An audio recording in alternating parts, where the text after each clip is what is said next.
I never started this deep dive thinking marble could be moulded like simple clay. That notion is completely illogical. Everyone understands that marble is meticulously carved, chiseled and painstakingly shaped by dedicated artisans over many months or even years. Michelangelo, for example, is said to have dedicated 4 years to David. The established story is firm, well documented and a cornerstone of every art history curriculum worldwide. But then I examined the fine details of the veins. Not the stone's geological veins, but the human ones. The realistically bulging, perfectly anatomical veins depicted in stone. The almost transparent drapery revealing the form beneath. The fingers appearing to sink into flesh as if the marble itself were pliable tissue. The delicate lace veils carved from a single block, yet appearing ethereal, lightweight, unbelievably intricate. Consider this. How does one carve negative space beneath a surface? How do you create such an illusion of depth in a material that offers no give, no flexibility and absolutely no room for error? How do you make solid rock appear translucent? One single mistake with the chisel, one misjudgment and the entire masterpiece is ruined. The delicate vein becomes an unsightly groove. The illusion is shattered. Yet we observe no hesitation, no corrections, no evidence of trial and error. Just absolute perfection. Anatomical, medically precise, impossible perfection. And that's where the conventional explanation starts to unravel. I began systematically compiling examples, not picking favourites, not just highlighting anomalies, but methodically documenting everything. What I discovered wasn't just occasional brilliance or rare genius. I found a consistent pattern that spanned continents and centuries. A uniformity that shouldn't exist if we're talking about individual artists working independently with basic hand tools.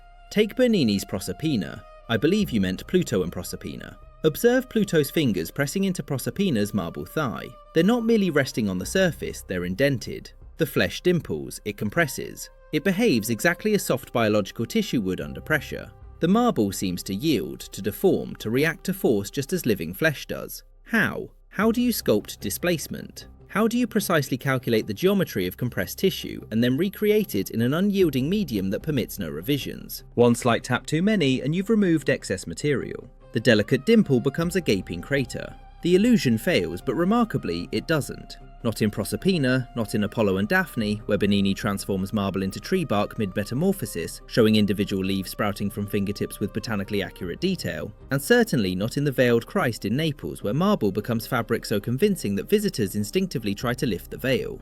The Veiled Christ. That's where the enigma truly becomes undeniable. Giuseppe San Martino sculpted, or so it's claimed, the Veiled Christ in 1753. The statue depicts Christ's form covered by a seemingly translucent shroud. Except the shroud isn't a separate piece. It's an integral part of the same block of marble as the body beneath. A single, continuous piece. And yet you can distinctly see Christ's face through the veil. Not merely hinted at, not just implied, but clearly visible. The nose, the closed eyes, the slightly parted lips. The fabric gracefully adheres to the body's contours with impeccable gravitational realism, draping over the chest, sinking into the hollow of the throat and stretching taut across the knees. The folds obey physical laws. The transparency varies with thickness. Where the fabric bunches, it appears opaque. Where it stretches thin, the body is visible beneath. This leads to a straightforward yet crucial question. How does one carve through something that doesn't physically exist? The veil isn't real. It's solid marble masquerading as delicate gossamer fabric. To achieve the illusion of seeing through it, you would need to calculate not only the surface of the veil but also the surface of the body beneath, and then somehow remove marble in such precise increments that the eye perceives depth, transparency and layering. The mathematical complexity alone seems insurmountable for the 18th century, but more perplexing is the actual physical execution, because to carve the indentation where the veil dips into Christ's open mouth, you would first need to reach through the veil that technically hasn't been carved yet. You would need to work both backward and forward simultaneously. You would need to remove material that is both in front of and behind other material in a sequence that defies any linear process. Unless of course you weren't carving it at all. However, there were those who investigated. Researchers who couldn't accept the impossible veils and compressed flesh as simply mere artistic genius. Colonel Percy Fawcett documented accounts of a liquid said to soften stone to the consistency of clay. The explorer Hiram Bingham, who brought Machu Picchu to global attention, heard similar stories from indigenous sources. In 1983, a Catholic priest claimed he had successfully softened stones using plant extracts, though he couldn't solve the problem of rehardening them. The name of the plant resurfaces repeatedly, Jatropha pito, scientifically classified as Ephedra andina. Researchers Jan-Peter de Jong, Christopher Jordan and Jesus Gamarra analysed the granite walls of Cusco and found evidence of vitrification, surfaces heated to extreme temperatures resulting in a glassy finish. Engineer Christopher Dunn meticulously analysed ancient Egyptian monuments and documented a level of precision that modern tools struggle to replicate. Marcel Fiori investigated the distinctive scoop marks at Aswan, comparing ancient capabilities to contemporary stonework. Numerous researchers across multiple continents over several decades all arrived at the same unsettling conclusion. The official narrative simply doesn't hold up. And here's the most peculiar aspect. Their work never gained significant traction. No academic institutions funded subsequent studies. No establishments replicated their experiments. The 1983 documentary aired once and then disappeared. Fawcett's accounts were dismissed as mere explorer folklore. Dunn's precise measurements were acknowledged but never thoroughly investigated. This pattern repeats with alarming consistency. Those who delve too deeply either cease publishing, shift to less controversial subjects, or watch their work be relegated to fringe speculation. The profound questions remain officially unanswered. The crucial research remains unfunded. The tantalizing mystery remains conveniently unresolved. I then began scrutinizing the tools supposedly employed for these sculptures. Chisels, hammers, rasps, drills for pilot holes, abrasives for polishing. Essentially the same basic toolkit available to sculptors for millennia. And here's the most astonishing part. The technology remained virtually unchanged between ancient Rome and the Renaissance. The instruments Michelangelo utilized were functionally identical to those used by Roman sculptors 1,500 years prior. Same materials, same methods, same inherent limitations. Yet the complexity of the sculptures increased exponentially. Roman portrait busts were impressive for their era, accurate, detailed, and distinctly human. But compare them to Bernini's Apollo and Daphne. Compare static facial expressions to fingers transforming into laurel branches while maintaining perfect anatomical structure at every stage of metamorphosis. Compare simplified drapery to fabric so lifelike you can almost discern the weave pattern. The disparity isn't incremental. It's not the outcome of gradual enhancement or artistic evolution. It's categorical. It's the difference between competent and impossible. When you observe this progression, when you track the timeline, something unsettling becomes apparent. The most extraordinary sculptural achievements tend to cluster in specific periods and locations. Renaissance Italy, Baroque Rome, and before that scattered examples throughout the classical world such as the Laocoon group or the Nike of Samothrace. Works that seem to exist outside their technological context. It's as if the knowledge appeared and then vanished, as if it were inherited rather than independently invented.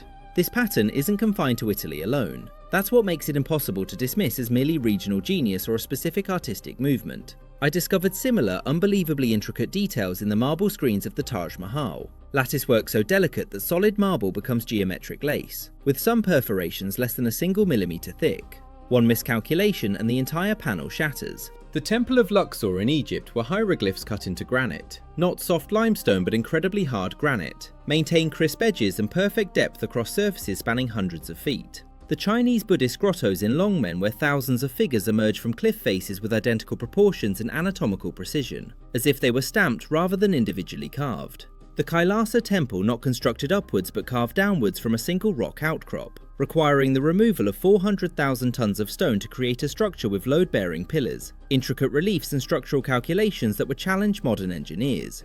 Different continents, distinct cultures, varying time periods, yet the same impossible precision. The official narrative, of course, proposes parallel development, independent artistic achievement and human ingenuity, solving similar problems in similar ways. But that explanation falls apart when you examine the specifics, because we're not discussing similar solutions. We're talking about identical techniques yielding identical results, using supposedly identical tools across civilizations that had no direct contact with each other. The consistency is unnerving. If you're starting to discern the pattern, if these questions resonate with you, consider subscribing to stay informed as we investigate what history seems to have overlooked. And here's where the silence becomes truly deafening. When you trace the origins of these unbelievable sculptures, when you examine the architectural context from which they emerge, you find something unexpected. They often appear during periods of intense construction, during eras when entire cities were supposedly erected in mere decades using rudimentary tools and manpower. The same periods when vast networks of identically designed buildings appeared across continents. When civic structures of extraordinary complexity materialize without adequate documentation of their construction. When the official narrative asks us to accept global-scale coincidence. These structures hint at advanced architectural knowledge. Buildings that seem inherited rather than newly invented. Infrastructure that appears complete rather than gradually evolving. A world that some researchers have begun to refer to as Tartaria. Not as a specific empire, the evidence is too fragmented for that, but as a placeholder for something we've lost, a previous iteration of civilization, a global culture with technological capabilities we no longer possess. The marble sculptures align with this pattern. They represent a pinnacle of technique that emerged abruptly, flourished briefly and then faded. The knowledge didn't gradually develop, it was there, fully formed, and then it disappeared. By the 19th century, sculptors were already struggling to replicate the effects achieved by Bernini and Michelangelo. The techniques were being lost in real time. By the 20th century, they were entirely gone. Modern sculptors now work in the shadow of achievements they cannot reproduce. We are told this is normal. Artistic knowledge is delicate, techniques are forgotten, masters pass away without fully training apprentices. But so many techniques so completely with no written records, no preserved methods, no intermediate step showing a gradual decline. This pattern suggests something more deliberate, a discontinuity, an erasure. I searched for documentation, detailed accounts of how these sculptures were made, artist journals describing their methods, workshop records detailing time expenditure, tool usage and material costs. What I found was a void. Michelangelo left behind sonnets, correspondence and records of contractual disputes, but almost nothing about his actual sculpting technique. We have more documentation of Renaissance painters mixing pigments than we do of sculptors working with marble. Bernini's workshop produced masterpiece after masterpiece, yet we possess no detailed account of its process. No apprentice wrote a comprehensive manual. No patron commissioned a record of his technique. It's as if the methods were intentionally not recorded, or as if the records were systematically removed. When you examine institutional archives, art historical records and museum documentation, you find the same pattern. Descriptions but no explanations, admiration but no instructions, wonder but no profound understanding. The establishment acknowledges the mystery, marble that appears soft, veils that seem real, anatomical precision that defies logic, but then moves past it as if the impossibility is less important than preserving the existing narrative. Once you truly see it, you cannot unsee it. The immense gap between what these sculptures demonstrate and what our historical timeline permits. The consistency of technique across improbable distances. The sudden appearance and equally sudden disappearance of capabilities that surpass what we can achieve today with power tools and computer modelling. But here's what elevates this beyond mere speculation. The sculptures still exist. They are not theoretical constructs, they are not legends, they are tangible objects you can examine, measure and analyse. And when modern material scientists study them, not art historians but engineers and chemists, they uncover anomalies. Certain sections of marble exhibit different crystalline structures than the surrounding stone, as if they were formed under different conditions or underwent a reformation process. Microscopic analysis reveals organic compounds integrated into the marble matrix at a molecular level, not on the surface but within the stone itself. Tool marks that don't correspond to any known chisel pattern. Surfaces polished to tolerances that demand sustained pressure and heat that hand tools simply cannot generate. None of this definitively proves moulding, but it raises questions that the official explanation cannot answer. Why would marble contain organic compounds unless something organic was mixed with it during its formation? Why would crystalline structures vary within a single sculpture unless different sections underwent different processes? Why would tool marks be inconsistent with documented tools unless different tools or different methods were employed? And we haven't even considered the sheer scale. Some of these sculptures are colossal. The Trevi Fountain, the Fountain of the Four Rivers. Installations requiring multiple figures, all with the same impossible details, all completed within timelines that seem absurd. Bernini supposedly created the Fountain of the Four Rivers in under 2 years. 4 colossal figures, dozens of animals, intricate rockwork, complex water engineering and architectural integration, all while maintaining the quality that makes individual fingers pressing into stone look soft. 2 years, with only hand tools, with marble that fractures unpredictably, with no margin for error. Or take Apollo and Daphne, which Bernini completed in 3 years while simultaneously undertaking other commissions. A sculpture depicting 2 figures in dynamic motion, with Daphne's fingers becoming leaves, bark spreading across her skin, her hair transforming into branches, and Apollo's hand touching skin that is in the process of becoming wood. The transition zones alone should be impossible. The areas where human flesh becomes tree bark, where the material properties would be shifting, where a chisel would encounter varying resistance. Unless the material was uniform when worked, unless it was all equally soft, equally mouldable, equally responsive. By 1800 the capability was diminishing. By 1900 it was virtually extinct. Modern sculptors can produce impressive works. Beautiful, technically proficient, worthy of admiration. But they cannot create veils that appear transparent.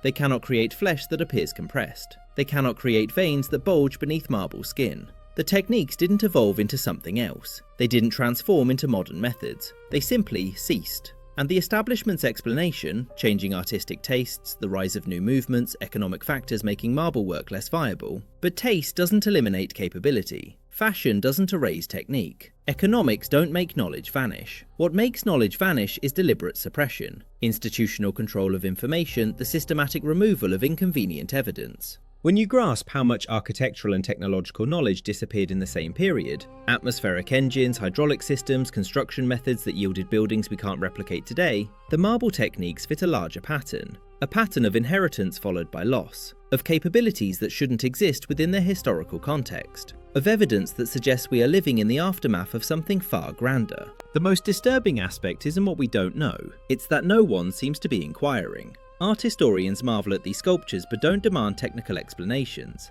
Engineers recognize impossibilities but don't challenge the official timeline. Institutions preserve the works while consciously avoiding the questions they provoke. It's a collective agreement not to look too closely, not to ask how, not to examine the discrepancy between capability and explanation. Because once you start asking, once you follow the evidence wherever it leads, you arrive at conclusions that destabilize everything. You arrive at the possibility that we are mistaken about our own history, that the timeline is compressed, distorted, or intentionally falsified, that previous civilizations achieved feats we are only now beginning to comprehend, that the sculptures were not carved, they were molded or formed through processes we can no longer grasp, that the knowledge was inherited from something that preceded us, something that left its imprints worldwide, something we've been taught never even existed. So I return to my starting point, to Moses' arm, to those impossible veins. I don't possess definitive answers. I have questions that multiply rather than resolve, patterns that recur too consistently to ignore, evidence that the official explanation cannot accommodate. I have sculptures that shouldn't exist if our understanding of history is accurate, capabilities that appeared without precedent and disappeared without explanation, a global consistency that suggests coordination on a scale that is difficult to accept. And I have the uncomfortable realization that we might be living in the remnants of something we no longer remember, that the masterpieces we cherish might be echoes of techniques we have forgotten, that what we label the pinnacle of human achievement might actually be the relics of something far greater. The sculptures remain silent, perfect, impossible, patiently waiting for us to ask the right questions. Not who created them or when they were made or what they symbolize, but how were they truly fashioned? Why can't we replicate them today with superior technology? What knowledge was lost, and why was it lost so completely, so thoroughly that we've stopped believing it ever existed? Ask yourself, if the official explanation is correct, why can't modern sculptors, armed with diamond-tipped tools, computer modelling and limitless resources, create a veil as convincing as San Martino's? Why can't they make marble appear as soft as Bernini did? Why have we regressed? And when you recognise that we cannot answer that question without admitting we've lost something fundamental, when you understand that these sculptures represent capabilities we no longer possess, you begin to perceive the true mystery. Not how were they made, but what else did we forget?